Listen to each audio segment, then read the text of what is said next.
বেলুচিস্তানে সন্ত্রাসী কর্মকাণ্ডের মূল পৃষ্ঠপোষক ভারত বলে অভিযোগ করেছেন পাকিস্তানের আন্তঃবাহিনী জনসংযোগের মহাপরিচালক লেফটেন্যান্ট জেনারেল আহমেদ শরীফ চৌধুরী। শুক্রবার এক সংবাদ সম্মেলনে তিনি এ দাবি করেন।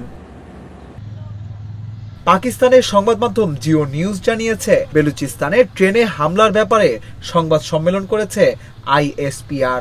এখানে আইএসপিআর এর মহাপরিচালক লেফটেন্যান্ট জেনারেল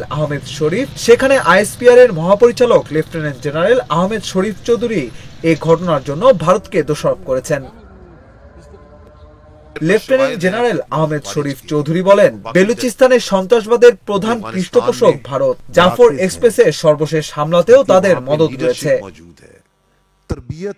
এ সময় আইএসপিআর এর মহাপরিচালকের পাশে ছিলেন বেলুচিস্তানের মুখ্যমন্ত্রী সরফরাজ বুকতি। তাকে উদ্দেশ্য করে আহমেদ শরীফ চৌধুরী বলেন, বেলুচিস্তানে সর্বশেষ হামলা এবং অতীতে ঘটে যাওয়া অন্যান্য সন্ত্রাসী ঘটনার মাধ্যমে আমরা বুঝতে পারি যে এই আক্রমণের প্রধান পৃষ্ঠপোষক হলো আপনার পূর্ব প্রতিবেশী।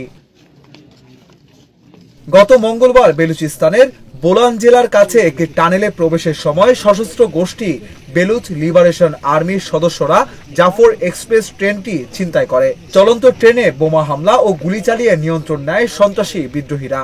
এ সময় 4 শতাধিক যাত্রীকে জিম্মি করা হয়। জিম্মিদের মধ্যে অনেক নিরাপত্তা কর্মীও ছিলেন। জিম্মি হওয়া 300 জনের বেশি যাত্রীকে উদ্ধার করা হয়েছে। ট্রেনটিতে চালানো অভিযানে নিহত হয়েছে সশস্ত্র গোষ্ঠীর 33 সদস্য। এছাড়া 26 জিম্মিও নিহত হয়েছেন। ট্রেনে উদ্ধার অভিযান সমাপ্ত হয়েছে। এই ঘটনার পরপরই পাকিস্তানের পররাষ্ট্র মন্ত্রণালয়ের মুখপাত্র শাফকাত আলী খান বলেন, ট্রেনে হামলাটি বাইরের কোনো দেশ থেকে সংঘটিত হয়েছে, তবে সরাসরি ভারতের কথা বলেননি।